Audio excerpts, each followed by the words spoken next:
이 시간 주님의 은혜가 우리와 함께 하기를 소원합니다. 오늘부터 누가복음을 볼 텐데 누가복음 1장 1절부터 4절은 누가복음의 서문입니다. 그래서 1장 1절에서 4절은 조금 딱딱한 말로 쓰여져 있고 이 뒤에부터는 주님의 생애와 그리고 교회가 어떻게 가는지의 모습을 잘 모든 사람들이 이해할 수 있는 그런 말들로 기록하였습니다. 그래서 오늘 서문은 짧게는 누가복음의 서문이고 좀 더 넓게는 누가가 쓴 속편인 사도행전의 서문이기도 합니다. 그래서 좀 과장해서 말하면 여기에 두 권이 다 담겨 있습니다. 그래서 시작이 반이니까 오늘 설교 들으면 누가복음이랑 사도행전 반 읽었다 이렇게 생각하시고 나머지 반을 이제 집에 가서 읽으시면 되겠습니다. 누가는 바울과 함께 동역했던 의사입니다. 이방인의 사도라고 불렀던 바울의 증언을 들었고, 그리고 그냥 그 증언을 들은 사람일 뿐만이 아니라 함께 동역했던 사람입니다. 누가가 사도행전을 기록했기 때문에 사도행전에 보면 누가라는 이름이 거의 나타나지 않습니다. 직접적으로 나타나지 않고 누가는 어디에 숨어 있냐면 우리라는 말 뒤에 숨어 있습니다. 그러니까 저자인 누가가 우리라는 말을 통해서 사도 바울과 함께 있던 그런 여정들을 일부 기록해 있습니다. 그런데 우리라는 그 말 뒤에 누가가 숨어 있지만 이 누가가 만약에 바울과 함께 하지 않았다면 바울의 사역은 반토막이 났을지도 모릅니다. 왜 그렇죠? 사도 바울은 수도 없이 매를 맞고 굶주리고 힘든 전도의 여행길을 갔어야 했습니다. 그런데 그때마다 어려울 때마다 적절하게 그를 돕고 치료해준 사람이 바로 누가였습니다. 바울만이 아니라 그 곁에 있는 또 다른 사람, 실라든지 또 다른 사람을 치료해준 사람도 누가였습니다. 그래서 다시 복음의 사역으로 일어서서 사역을 할 수 있게 감당할 수 있게 만들어준 사람이 누가였습니다. 그래서 만약에 누가가 없었다면 바울도 없었을 것입니다. 복음의 역사는 늘 그렇듯이 뛰어난 어느 영웅 같은 한 사람의 능력으로 이루어지지 않습니다. 먼저는 하나님의 능력으로 복음의 역사가 이루어지고 그리고 순종하는 여러 사람들의 수고가 합력하여서 주님의 역사를 이루는 것입니다. 주님의 교회 역시 그렇죠. 여러분 스스로를 어떻게 생각하실지 모르겠습니다. 하나님은 여러분을 적수에 배치하여 주님의 교회를 구성하고 세워 가십니다. 그래서 우리 가운데 우연히 어쩌다가 운으로 그렇게 이 자리에 함께하고 있는 사람은 단 한 사람도 없습니다.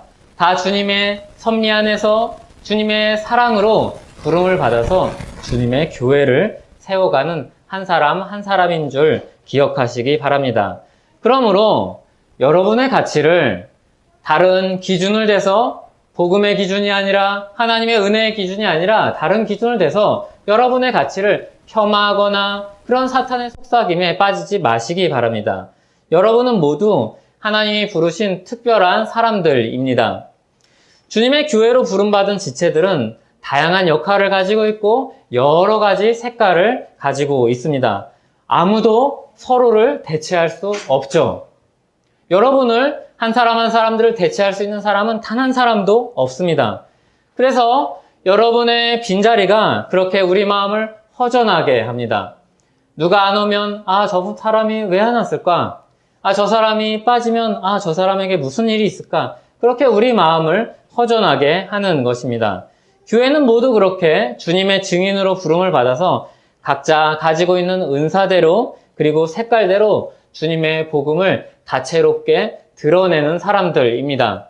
무지개가 그렇듯이 무지개에 여러 가지 색깔이 있는데 그 색깔 중 반이 없다고 생각해 보십시오. 그럼 그건 무지개가 아니겠죠. 우리는 그걸 무지개라고 부르지 않을 것입니다. 주님의 교회에 여러분들 중에 반이 있다면 말하자면 그것은 교회가 아니라고도 이야기할 수 있을 것입니다. 주님의 복음을 드러내는 사람들로 우리 한 사람 한 사람들이 부름을 받고 있습니다. 그 중에 한 사람이 바로 누가였습니다. 그 누가는 복음의 증인으로서 단지 바울의 주치의만으로서가 아니라 그 역시 예수 그리스도의 십자가 복음의 증인으로서 펜을 들어서 주님의 복음에 대해서 써내려가기 시작합니다. 그가 누가복음과 사도행전을 기록했습니다. 누가복음은 이 땅에 오신 예수님이 갈릴리로부터 예루살렘을 향해 가는 그 여정을 그리고 있고, 사도행전은 부활하신 예수님이 하늘로 올라가신 다음에 부활하신 예수님을 계승하는 사도들과 믿는 자들이 예루살렘으로부터 온 세상을 향해서 퍼져나가는 역사를 보여줍니다. 우리가 들고 있는 이 누가복음과 사도행전의 역사는 의사 출신인 이 역사가 누가가 정갈하게 정리해서 뽑아낸 복음의 정수라고 할 수 있습니다. 하지만 꼼꼼하게 이것을 자료들을 분석해서 선별해서 적어내려갔기 때문에 조금 길다는 단점이 있습니다. 그러나 이것이 복음을 얼마나 풍성하게 드러내고 있는지 모릅니다. 그래서 저는 여러 복음서 중에서도 이 누가복음을 굉장히 사랑하고 좋아합니다. 이 누가복음을 보면 예수님이 온 세상을 움직인 역사의 중심이라는 것을 보여줍니다. 그래서 누가복음과 사도행전의 중심은 단연코 예수님입니다. 예수님이 이 온 세상을 움직이는 역사의 중심입니다. 그런데 이 예수님이 한 곳에 머물러 계시지 않고 어느 시간, 어느 장소에 멈춰서 계시지 않습니다. 하나님의 뜻을 따라서 계속해서 움직여 가시죠. 갈릴리에서 예루살렘으로, 그리고 그분을 믿는 사람들이 예루살렘에서 온 세상으로 점점 퍼져 나갑니다. 방향성을 가지고 있습니다. 그 방향성은 그냥 우연히, 오늘은 여기가 좋겠다, 오늘은 여기가 좋겠다, 느낌에 따라서 가는 게 아니라 철저하게 하나님의 뜻을 따라서, 하나님이 보여주시는 곳을 따라서 하나님의 뜻을 실현하는 쪽으로 움직여 갑니다. 하나님의 뜻이 갈릴리에서 예루살렘으로, 그리고 예루살렘에서 온 세상으로 퍼져 나갑니다. 하나님의 뜻이 예수님의 탄생으로부터 죽음으로, 그리고 부활하신 예수님으로부터 온 세상을 향해 퍼져 나갑니다. 예수님이 이 땅에 오신 목적은 분명합니다. 그렇게 하나님의 뜻을 따라서 계속해서 움직여 나가고 주님의 사람들이 복음을 들고 퍼져나가는 이유는 분명합니다. 그것은 바로 잃어버린 주님의 백성들을 찾기 위한 것입니다. 그러므로 만약에 누가복음과 사도행전의 여정을 하나님께서 역사를 이어가시는 여행길이라고 이야기한다면 주님이 주님의 백성 한 사람 한 사람을 찾아가는 그런 여정이라고 말을 할 수 있습니다. 누가복음 19장 10절은 이렇게 말씀합니다. 우리 한번 같이 읽어보겠습니다. 인자가 온 것은 잃어버린 자를 찾아 구원하려 함이니라. 아멘. 주님이 오신 목적에 대해서 분명하게 밝혀주십니다. 잃어버린 자를 찾아서 구원하려 함입니다. 잃어버린 자를 찾아서 복음을 전해서 두려움에 빠지게 하기 위함이 아니라 복음을 듣고 그리고 하나님의 그 위대하심을 자랑하기만이 위함이 아니라 구원하려 하기 위함입니다. 사람으로 오신 생명을 가진 예수님이 오셔서 죽기까지 순종하시는 겁니다. 잃어버린 자를 찾아서 구원하시기 위해서 십자가에 죽기까지 하나님의 뜻을 그렇게 순종하기까지 행하시는 것입니다. 그것이 하나님의 뜻이었기 때문입니다. 하나님의 뜻은 한 곳에 머물러 있지 않습니다. 그래서 놀라운 사실은 믿지 않는 가정에 한 사람이 믿기 시작하면 그 사람을 통해서 복음의 능력이, 그리고 복음의 소식이 한 사람 한 사람 좀 더딜지라도 퍼져나가게 됩니다. 그리고 오늘 누가복음과 이 사도행전의 역사를 통해서 보는 것처럼 예루살렘에서 동서남북으로 퍼져나가고 그리고 유대인만이 아니라 온 세상을 위한 그 구원의 역사임을 우리가 보게 됩니다. 예수 그리스도의 복음이 온 세상에 흩어져 있는 잃어버린 주님의 백성들을 향해서 전파됩니다. 그리고 그 복음이 우리에게 이르렀죠. 그러므로 이 누가복음에 적힌 복음의 사실, 우리 가운데 이루어진 이 사실은 그냥 과거 일이 아니라 오늘 우리의 일이기도 합니다. 과거에 우리와 동떨어져서 단절돼서 그냥 남의 일이 아니라 내 일이기도 합니다.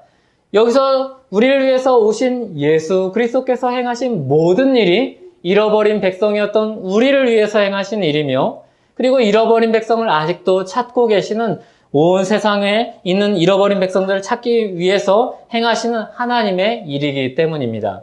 그러므로 누가복음에 우리 중에 이루어진 사실은 과거이면서 동시에 현재의 역사입니다. 누가복음은 과거의 이야기를 하는 것 같지만, 오늘의 이야기를 하고 남의 이야기를 하는 것 같지만 내 이야기를 하는 책이라고 할 수 있습니다. 그래서 이 책이 좀 길더라도 이 책의 이야기를 내 이야기로 들을 때 이 이야기를 좀 더 생생하고, 그리고 더 깊은 감사와, 그리고 나를 위한 그 책으로 읽을 수 있는 것입니다. 누가는 예수 그리스도의 복음이 가진 이 특성에 대해서 사실이다 이렇게 이야기합니다. 이루어진 사실이다. 사실이라는 이 말은 역사라는 이야기입니다. 믿음의 근거는 예수 그리스도를 통해서 일어난 역사입니다. 그것을 믿는 믿음을 하나님이 인정해 주시죠. 우리는 철저하게 예수 그리스도께서 행하신 그 역사에 뿌리내리고 있어야 합니다. 우리가 조금 괜찮은 성품을 가졌다고 해서 거기에 뿌리내리고 있어서도 안 되고, 우리가 하나님 앞에서 무언가 쌓아 올린 어떤 업적을 가지고 거기에 믿음을 뿌리내리고 있어도 안 됩니다. 그것은 다 반드시 무너질 그런 모래성과 같은 것입니다. 예수 그리스도께서 행하신 역사에 뿌리내린 이 믿음만이 누구든지 구원할 수 있는 근거가 됩니다. 이 역사적인 사실로 인해서 누구든지 구원할 수 있는 근거가 됩니다. 왜냐하면 어떤 사람 안에 그 근거가 있지 않기 때문입니다. 만약에 어떤 사람 안에 그 근거를 두어야 했었다면, 어떤 사람 안에 믿음의 근거, 구원의 근거가 있었다면 그 사람이 가지고 있는 어떤 자격 요건, 그것이 아무리 미미하고 좀 느슨할지라도 그 자격 요건을 가지고 우리의 구원을 이야기했어야 됐을 것입니다. 그런데 이루어진 사실로 말미암아, 예수 그리스도께서 행하신 역사로 말미암아 우리의 구원의 근거를 두고 있기 때문에 우리는 누구든지 그 구원의 은혜를 감사히 받을 수 있는 것입니다. 그 근거가 우리에게 있지 않기 때문에 누구든지 그 구원의 복음을 들을 수 있고 믿음을 받을 수 있고, 그리고 그 구원의 은혜 안으로 들어갈 수 있는 것입니다. 우리가 가진 그 무엇 때문이 아니라 오직 그리스도께서 행하신 은혜로운 사역으로 인해서 우리는 구원을 받습니다.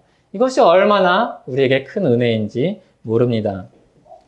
그리고 이 사실을 아는 모든 사람들은 겸손할 수밖에 없습니다. 교만하지 않습니다. 교만하지 않는 방법이 무엇입니까?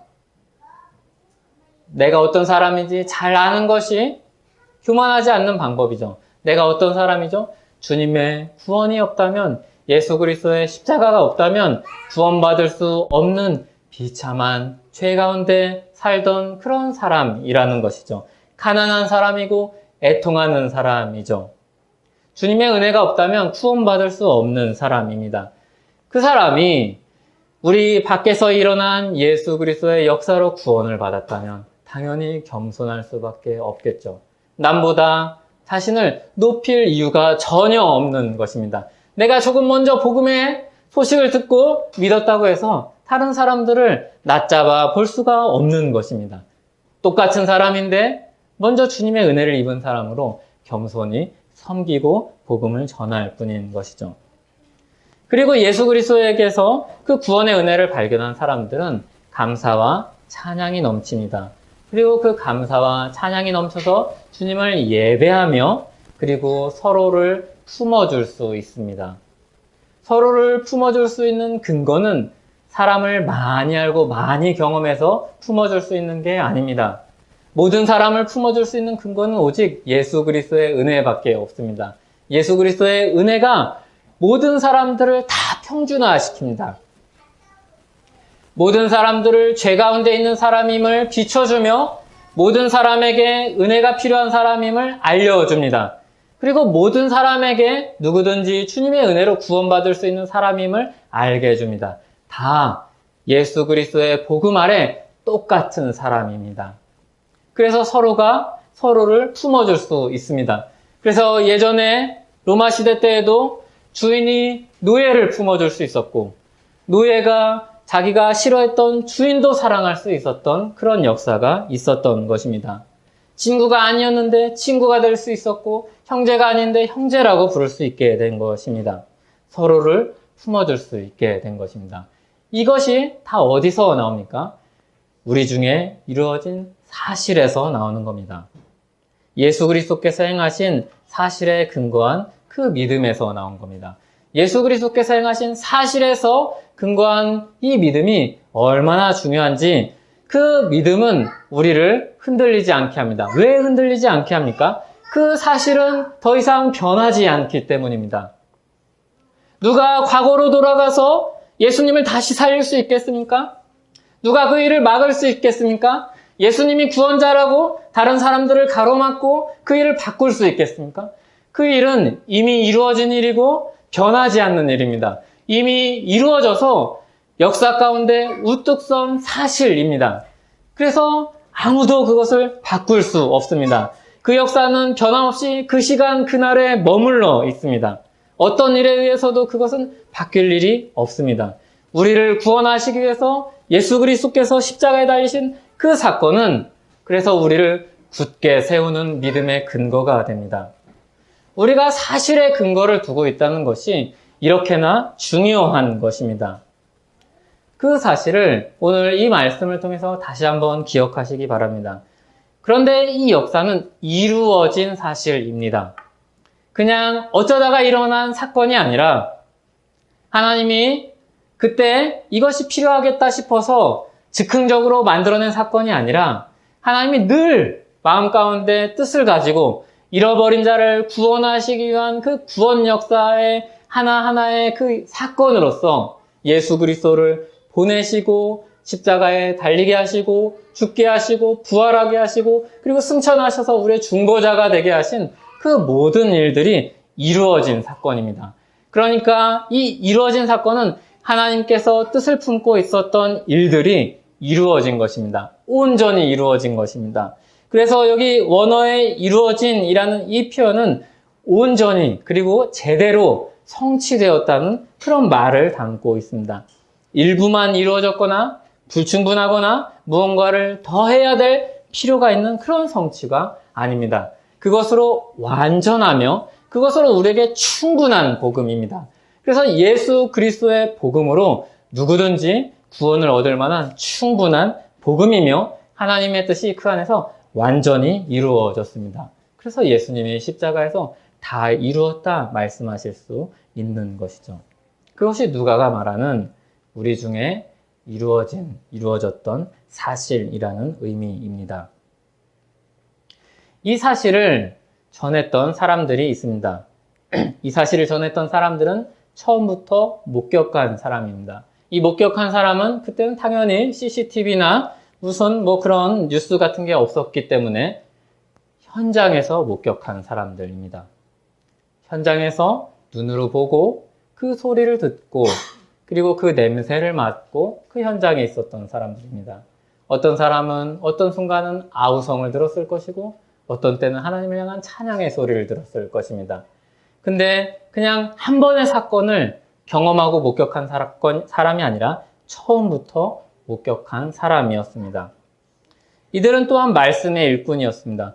보고 들은 바를 그냥 물어보면 답해주는 그런 수동적인 사람이 아니라 능동적으로 이 말씀을, 이 복음의 사실을 전하려고 애쓰고 그리고 그것을 준비하고 실제로 전했던 사람들이었습니다. 이런 역할을 했던 특정한 사람들을 가리키는 말이 있습니다. 그 사람들은 바로 사도입니다. 누가는 사도행전에서 이 사도들에 대해 이야기합니다. 가룟 유다가 배신하고 스스로 목숨을 끊은 그 사도의 빈자리를 채우려고 할 때 사도가 될 자격 요건이 나옵니다. 이 자격 요건은 기존의 사도가 가지고 있었던 자격 요건과 똑같은 것이겠죠. 사도행전 1장 21절에서 22절을 한번 읽어보겠습니다. 이러므로 요한의 세례로부터 우리 가운데서 올려가신 날까지 주 예수께서 우리 가운데 출입하실 때에 항상 우리와 함께 다니던 사람 중에 하나를 세워 우리와 더불어 예수께서 부활하심을 증언할 사람이 되게 하여야 하리라 하거늘. 여기 자격 요건이 굉장히 분명하죠. 예수님의 공생의 사역을 초기부터 함께 했던 사람들, 그 사람들이 자격 요건입니다. 그 증인들, 말씀의 일꾼된 사람들, 말씀을 맡은 사람들, 이 사람들이 바로 사도의 자격 요건입니다. 이 사람들이 예수님이 세례를 받으신 그 처음 날부터 이 사실을 목격하고 이것을 전하려고 힘쓰는 이 사람들이 누가복음과 사도행전을 쓰게 한 가장 중요한 자료이며 누가가 제일 중심에 놓고 유심히 보고 살폈던 그런 증언입니다. 사실 누가는 새로운 이야기를 쓴 게 아니라 다른 사도가 이야기했던 말들을 다시 옮겨 적은 것입니다. 다만 이것을 옮겨 적을 때 누가라는 한 사람을 입고 이 사람의 성격과 의사로서의 그런 꼼꼼함과 그런 면밀히 살피는 그런 성격, 능력 이런 것들을 가지고 데오빌로라는 사람을 향해서 쓴 글이 누가복음입니다. 목격한 일과 사도들을 통해 가르친 일들을 토대로 누가복음과 사도행전을 씁니다. 베드로는 오순절에 예루살렘에서 부활하신 그리스도의 복음을 전하며 이렇게 말을 합니다. 이 예수를 하나님이 살리신지라 우리가 다 이 일의 증인이로다. 그래서 사도들이 자기 자신을 어떻게 인식하고 있었는가 하면 우리가 사도지, 우리가 대단한 사람이지 라고 한 적이 단 한 번도 없고 우리는 부활하신 예수 그리스도의 증인이라 이런 인식을 가지고 있었습니다. 그 인식을 가지고 있는 사람들이 전한 증언을 누가는 우리에게 그리고 데오빌로에게 전해주고 있는 것입니다. 그런데 이 증거가 그냥 유대인들만을 위한 것이 아니라 이스라엘이라는 한 나라만을 위한 것이 아니라 온 세상을 향해서 퍼져나간 복음이었습니다. 베드로도 처음에는 이것이 이방인에게도 전해진다는 사실이 믿을 수 없었고 받아들이기 어려웠고 그리고 그것을 눈으로 보기 전까지 하나님이 그를 손으로 잡아서 이끌어서 환상을 보여주면서 그 믿는 자를 만나게 해주시기 전까지만 해도 그것을 받아들일 수 없었습니다. 하나님께 이끌려서 이 베드로가 고넬료에게로 갑니다.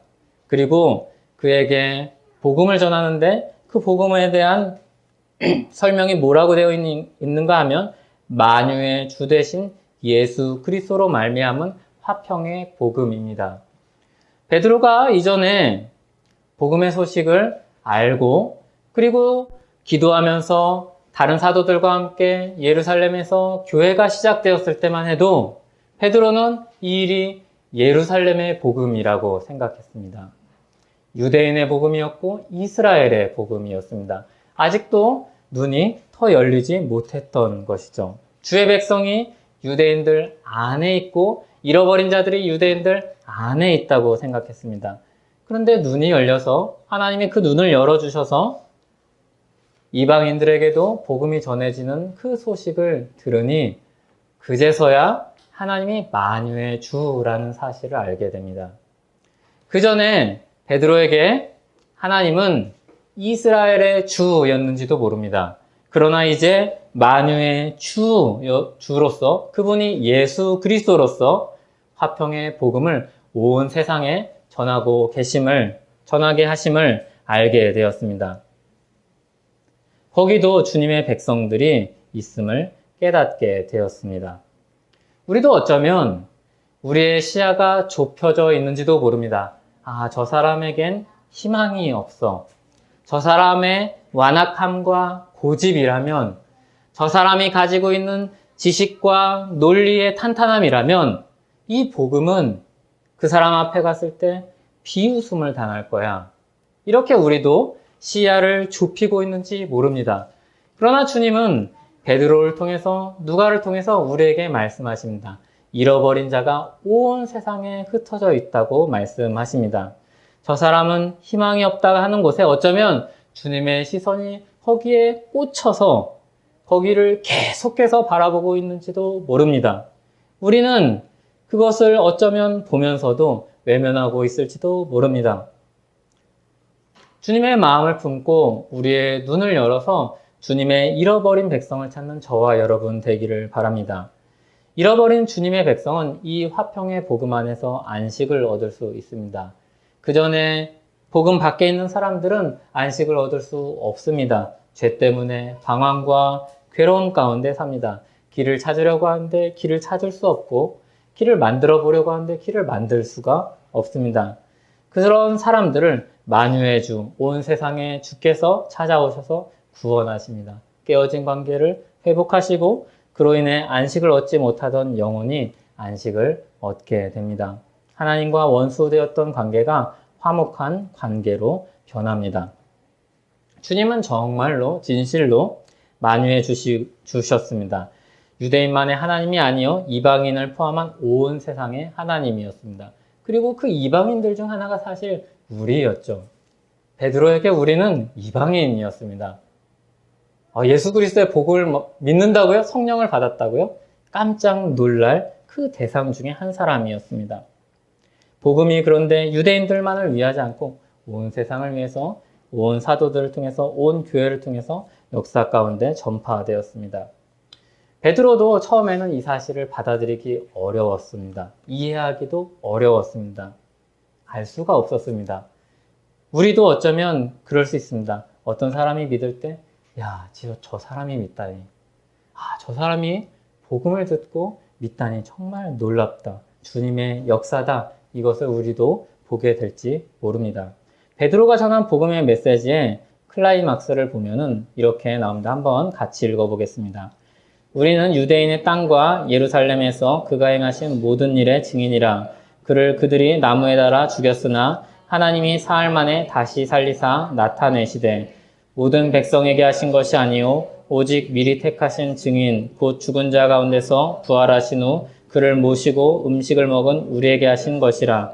우리에게 명하사 백성에게 전도하되 하나님이 살아있는 자와 죽은 자의 재판장으로 정하신 자가 곧 이 사람인 것을 증언하게 하셨고 그에 대하여 모든 선지자도 증언하되 그를 믿는 사람들이 다 그의 이름을 힘입어 죄사함을 받는다 하였느니라. 아멘.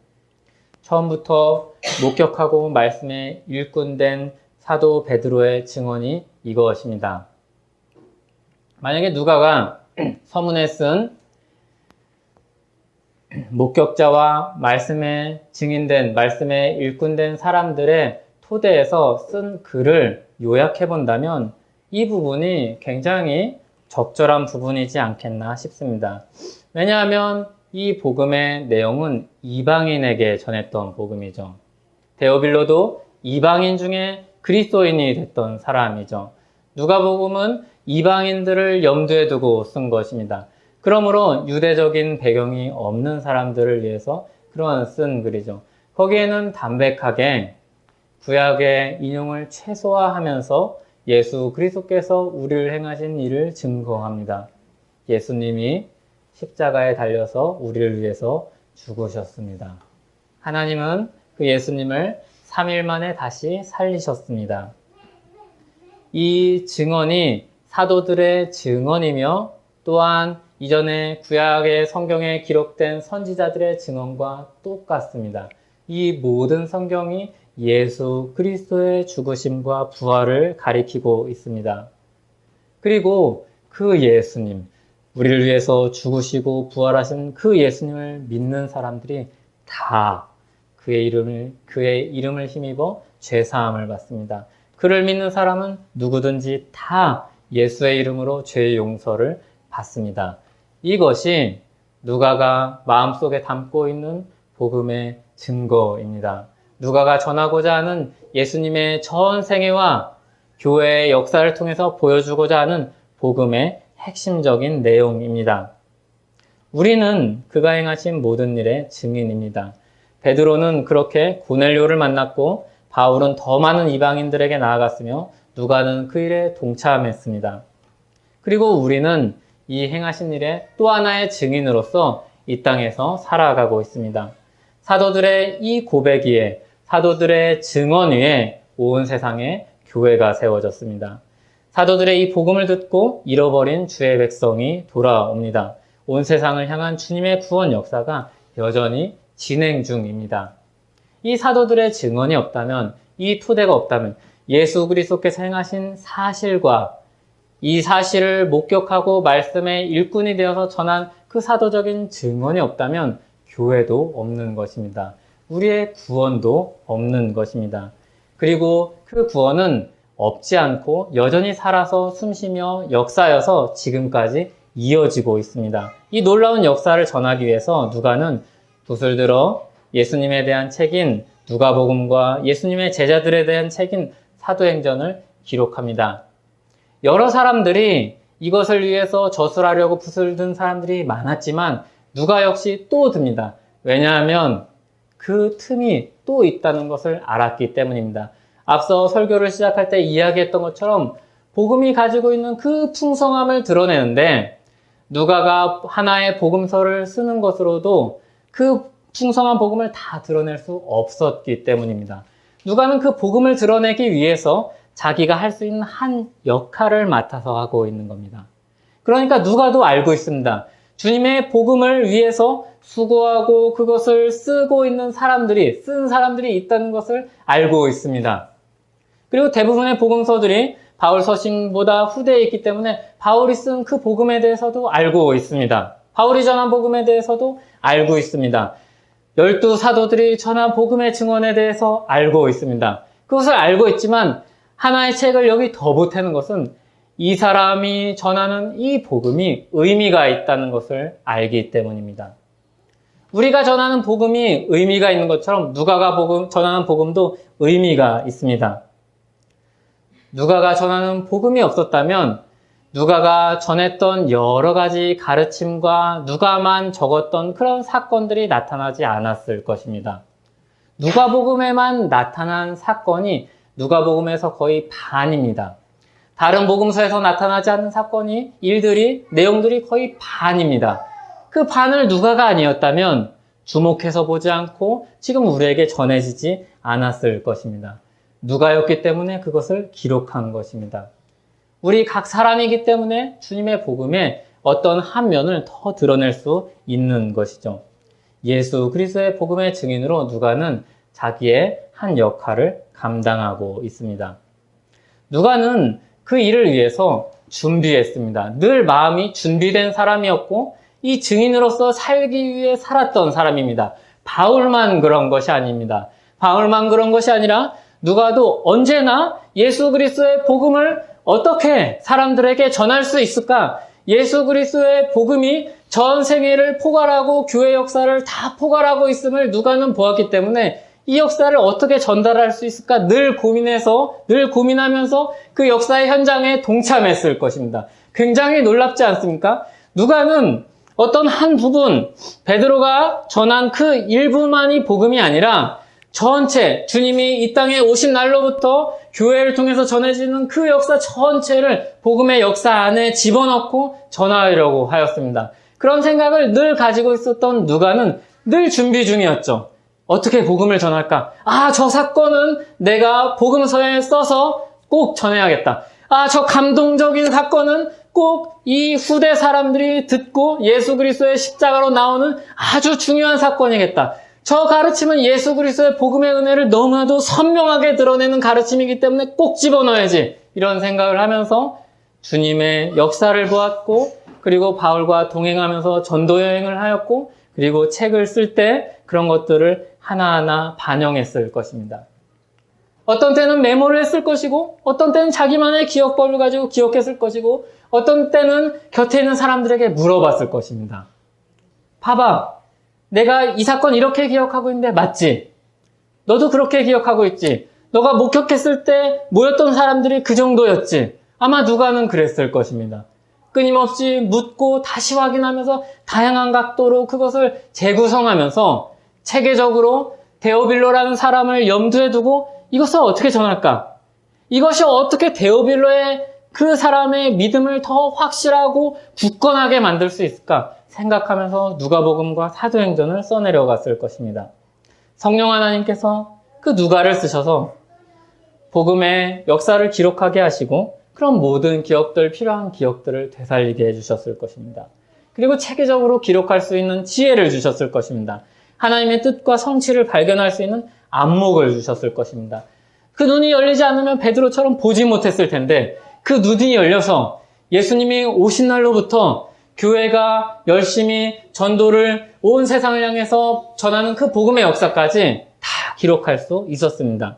예수님의 생애와 제자들의 생애와 교회의 모습을 기록할 수 있었습니다. 그것을 주님이 보게 하셨기 때문입니다. 그게 주님의 복음 안에 포함된 역사임을 보게 하셨기 때문입니다.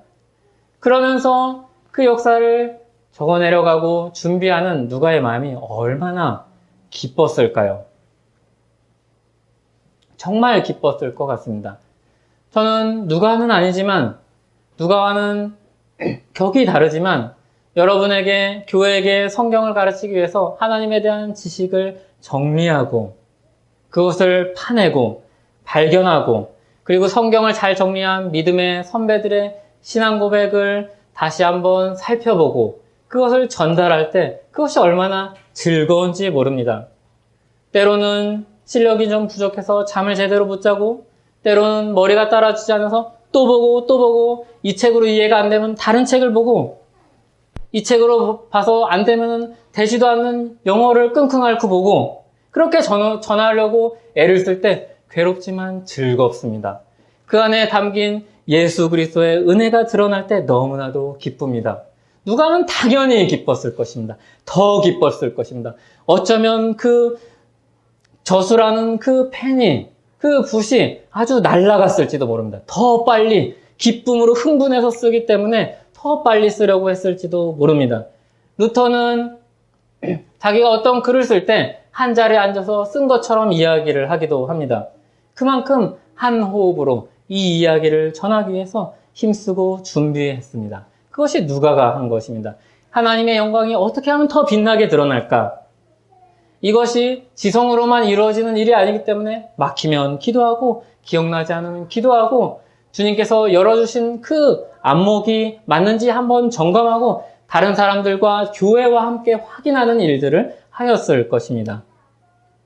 어떤 부분은 아무래도 결론이 나지 않다가 한참 시간이 지나서 예수님의 가르침을 적어놨는데 이게 이해가 되지 않아서 늘 마음에 두고 있었는데 어느 순간 자기 인격이 성장한 다음에 그리고 교회가 행하는 그 역사를 보면서 이 말씀이 이때를 위한 이런 의미였구나 라고 깨달았을지 모릅니다. 굉장히 긴 시간에 걸쳐서 누가복음과 사도행전을 썼을 것입니다. 실제로 쓴 시간은 짧을지 몰라도 누가는 일평생 누가복음과 사도행전을 썼을 것입니다. 그런데 이런 즐거움은 그런 사람들만 가지고 있는 특별한 기쁨이 아닙니다. 우리 역시 예수 그리스도의 복음의 증인으로 부름받은 사람들이기 때문입니다. 복음의 증인으로 부름받은 모든 교회의 바람이요 기쁨입니다. 어떻게 하면 내 삶이, 내 말이 주님의 은혜를 더욱더 드러내는 그런 은혜로운 말이 될까? 내 삶이 주님의 성품을 담아내는 그런 삶이 될 수 있을까? 우리는 늘 이런 관심을 가지고 살아가죠. 그런 마음이 우리 삶에 늘 밑바탕에 깔려 있죠. 하나님은 그 모든 사람들의 말과 그 삶의 증거들을 통해서 영광 받으십니다. 분명히 그 안에 그 토대에는 예수 그리스도의 십자가 사건이 들어있고 사도들의 증언이 담겨 있습니다. 그러나 그것을 전하는 사람의 말과 그리고 삶은 우리 각자의 인격에 담겨져 있습니다. 우리의 인생에 담겨 있습니다. 때로는 우리 인생의 실패에도 담겨 있습니다. 그 모든 삶을 하나님이 받으시고 그 모든 삶을 사용하셔서 주님을 증거하고 영광 받으십니다. 그러므로 여러분의 삶은 복음의 증인으로서의 사명을 가진 삶이며 복음의 증거를 드러내는 아주 가치 있는 삶이라는 사실을 잊지 마시기 바랍니다. 어떤 때는 우리 각자의 삶으로 따로따로, 어떤 때는 우리가 함께 힘을 합쳐서 우리 전부가 복음의 증인으로서 주님의 영광을 드러내는 사람으로 부름을 받고 있습니다.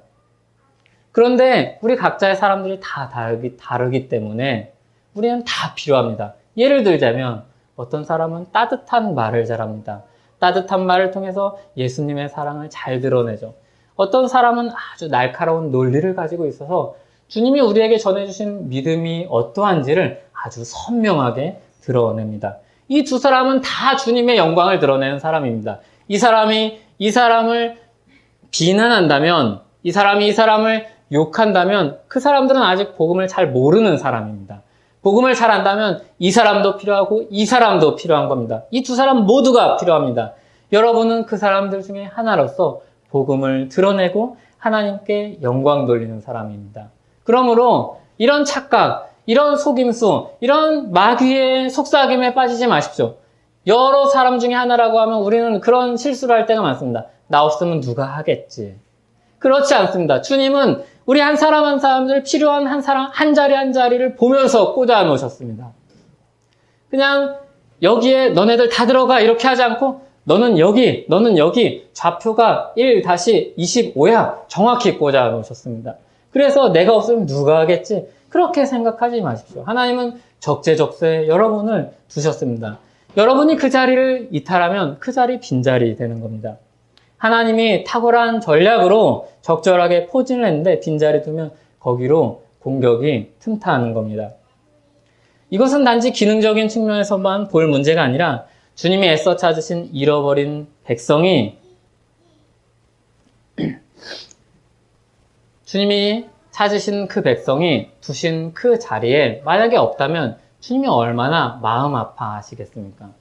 주님이 두신 그 자리를 이탈해서 자기 마음대로 살고 다시 죄 가운데 사는 것처럼 돼지우리에 사는 것처럼 그렇게 살고 있다면 주님이 얼마나 슬퍼하시겠습니까? 주님은 우리를 단지 기능적으로만 부르지 않으셨습니다. 우리 각 사람을 위해서도 부르셨습니다.